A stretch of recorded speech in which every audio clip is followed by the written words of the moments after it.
E aí, pessoal, tudo bem? Prontos para mais um Deep Dive com a gente? Preparadíssima.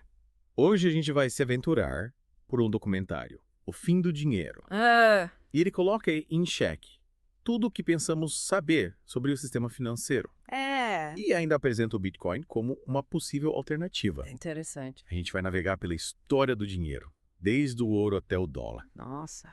Entender como chegamos à crise de 2008. Certo. E como o Bitcoin, e até mesmo o Drex brasileiro, se encaixam nesse cenário. Legal. Então, para começar essa viagem no tempo, o documentário nos leva lá para o início do século XX, Uhum. a era do padrão ouro. Ele Ah. pinta um quadro assim bem bonito dessa época, com estabilidade econômica, prosperidade. Parece até um sonho, né? Parece, é verdade. Durante o padrão ouro, cada moeda tinha um valor atrelado ao ouro, Sim. o que trazia uma certa previsibilidade e segurança para o sistema.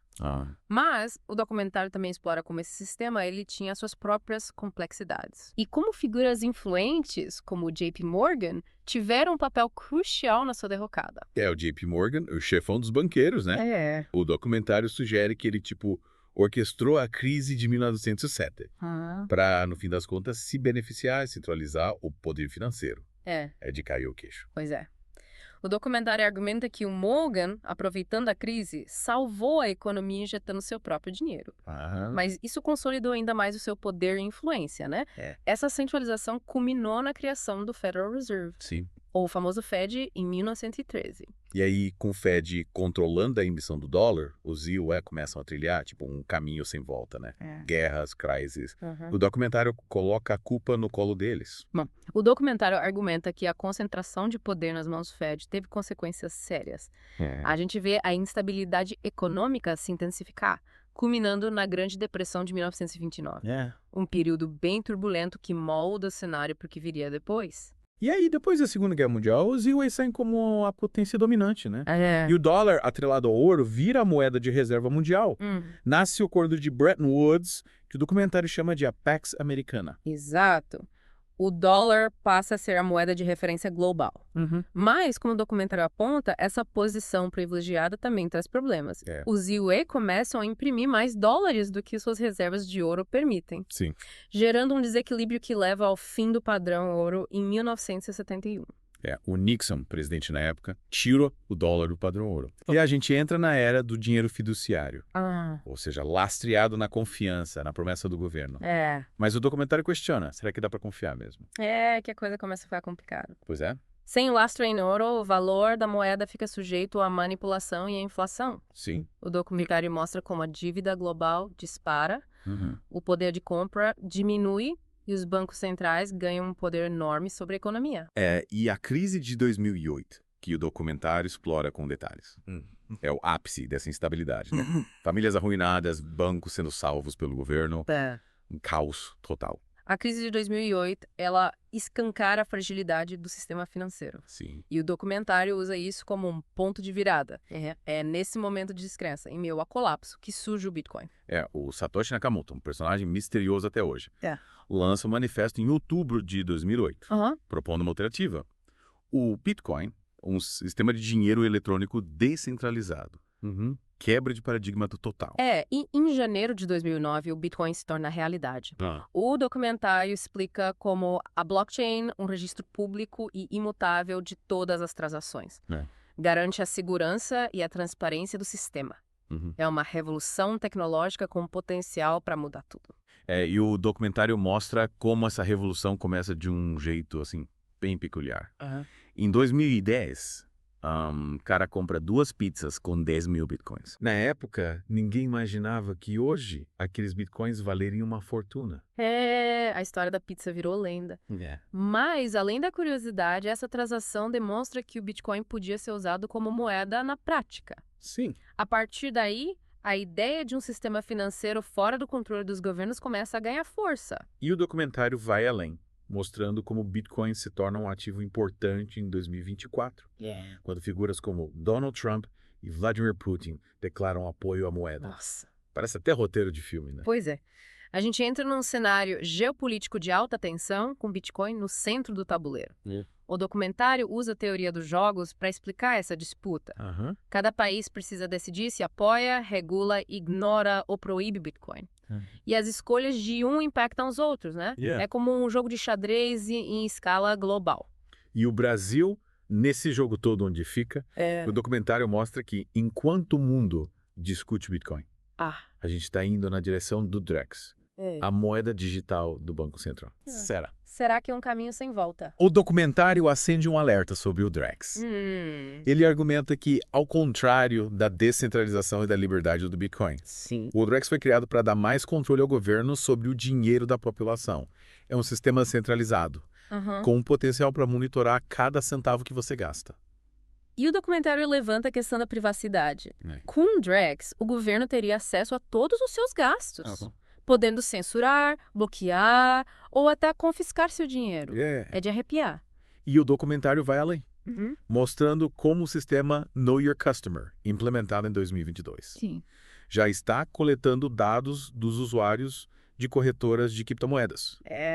O Drex seria a consolidação desse controle, com o governo tendo acesso total às suas informações financeiras. Mas e aí, o que a gente faz? Se entregar de bandeja para esse controle total?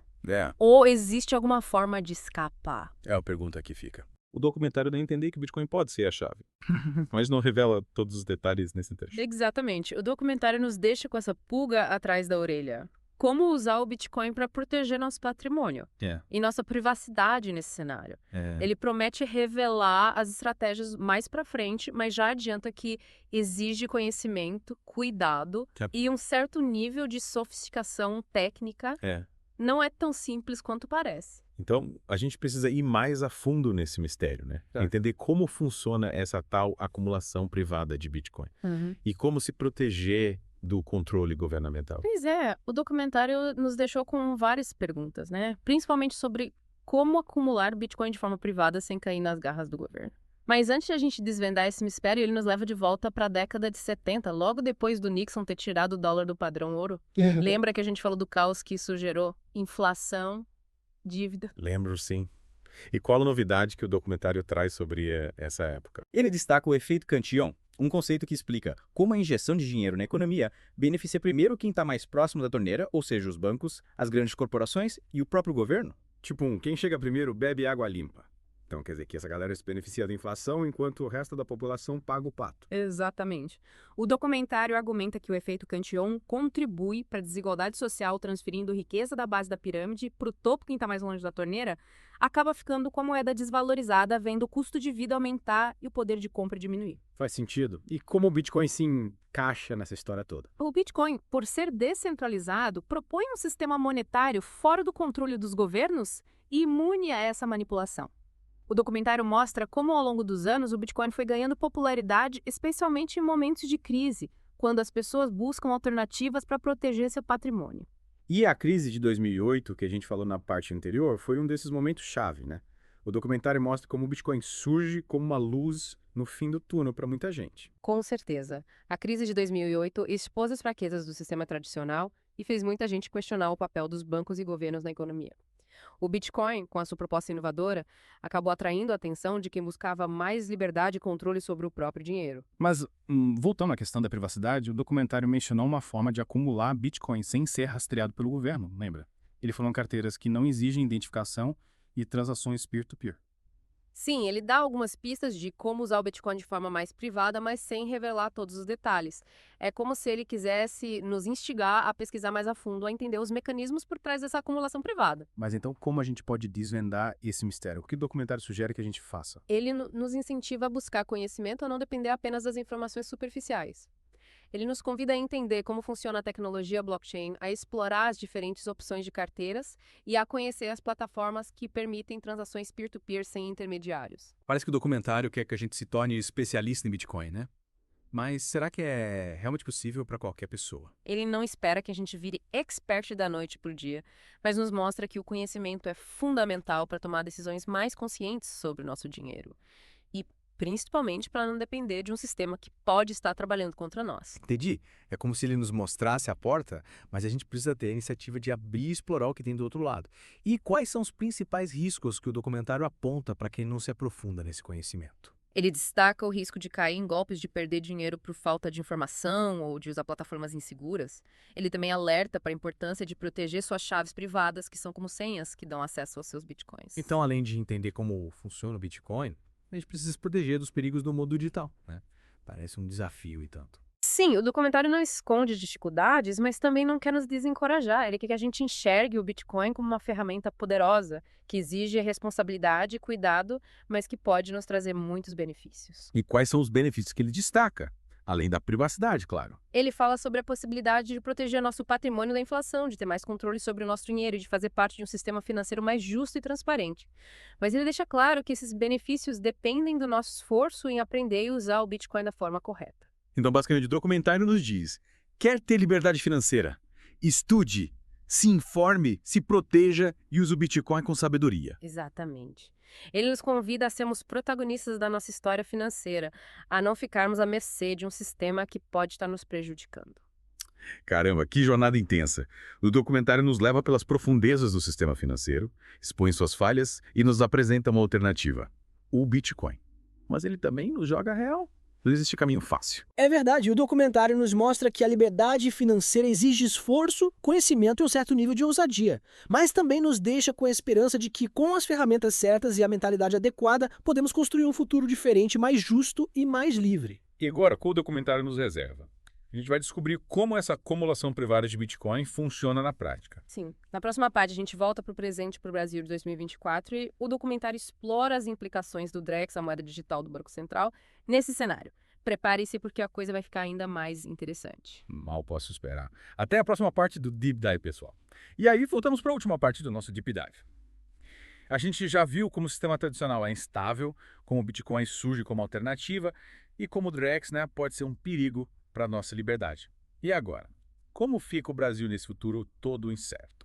O documentário coloca o Drex como uma peça central nesse futuro. E não de um jeito positivo, né? Ele argumenta que o Drex, com essa tecnologia avançada e centralização, dá ao governo um poder quase absoluto sobre o dinheiro. Mas o que exatamente torna o Drex tão poderoso assim? O documentário explica isso. Sim. Ele destaca a programabilidade como a chave do controle. Imagine um dinheiro que pode ser programado para expirar se você não gastar num certo tempo, ou que só pode ser usado para comprar produtos específicos aprovados pelo governo. Tipo um vale alimentação, mas turbinado. Meio domingo essa história, né? Pois é, o documentário usa essa comparação para mostrar como o controle já está presente, de forma sutil, no nosso dia a dia. Limites de transferência, regras para saque em espécie. O Drex seria a versão final, com o governo ditando as regras do jogo. E se eu quiser usar meu dinheiro para comprar um livro que o governo considera inapropriado, por exemplo? O documentário argumenta que o Drex pode bloquear transações suspeitas e até congelar contas de pessoas consideradas uma ameaça. E tudo isso sem precisar de autorização judicial. E a Constituição. E os direitos individuais. O documentário fala sobre esse conflito. Ele questiona se esses direitos ainda vão ter relevância no mundo onde o governo controla o dinheiro. A preocupação é que o Drex possa ser usado para silenciar opositores, censurar ideias e controlar a população de uma forma nunca vista antes. A gente já viu ditaduras usando o dinheiro como ferramenta de controle, mas o Drex leva isso para outro nível, né? Exatamente. O documentário explora como a tecnologia, que deveria ser uma ferramenta de liberdade, pode se tornar uma arma poderosa nas mãos erradas. E o Brasil, com um histórico de corrupção e autoritarismo, é um terreno fértil para esse tipo de abuso. Mas o Bitcoin não pode ser um escudo contra esse controle. O documentário argumenta que sim, que o Bitcoin, por ser descentralizado e resistente à censura, é a antítese do Drex. Ele volta a falar da acumulação privada, da importância de aprender a usar o Bitcoin de forma segura e anônima para proteger nosso patrimônio. E ele finalmente revela como fazer isso, quais os passos para se proteger. Ele não entra em detalhes técnicos, mas dá pistas importantes. Fala da necessidade de usar carteiras que não exigem identificação, de realizar transações peer-to-peer, de entender como proteger suas chaves privadas. Ou seja, o documentário nos dá as ferramentas, mas a gente precisa aprender a usá-las, né? Ele nos convida a sermos proativos, a não esperar que alguém resolva os nossos problemas. Exatamente. O documentário deixa uma mensagem poderosa. O futuro não está escrito em pedra. Podemos escolher entre a liberdade e o controle, entre a autonomia e a dependência. Mas a escolha existe conhecimento, coragem e ação. Ele nos joga um desafio tanto, né? Mas ao mesmo tempo nos enche de esperança. A gente não precisa se render a um futuro distópico, podemos lutar pelo futuro que a gente quer, usando as ferramentas que a gente tem. E a ferramenta mais poderosa de todas é o conhecimento. O documentário mostra que quanto mais a gente entende sobre o sistema financeiro, sobre o Bitcoin, sobre o Trex, mais preparados a gente está para tomar as decisões certas. Para nós mesmos e para o nosso país. É isso aí. Esse deep dive no fim do dinheiro foi de abrir os olhos. A gente viu como o dinheiro é um campo de batalha, onde liberdade e controle estão em constante disputa. E cabe a cada um de nós escolher de que lado a gente quer lutar. Com certeza. E a luta começa com a informação, com o debate, com a busca por alternativas. O documentário dá um ponto de partida, mas a jornada continua. Cabe a cada um de nós trilhar o caminho que leva à liberdade financeira. E aí, pessoal, o que vocês acharam do nosso Deep Dive? Quais as suas reflexões sobre o futuro do dinheiro? Compartilhem com a gente e fiquem ligados, porque a gente sempre volta com novas descobertas e novos desafios. Até a próxima!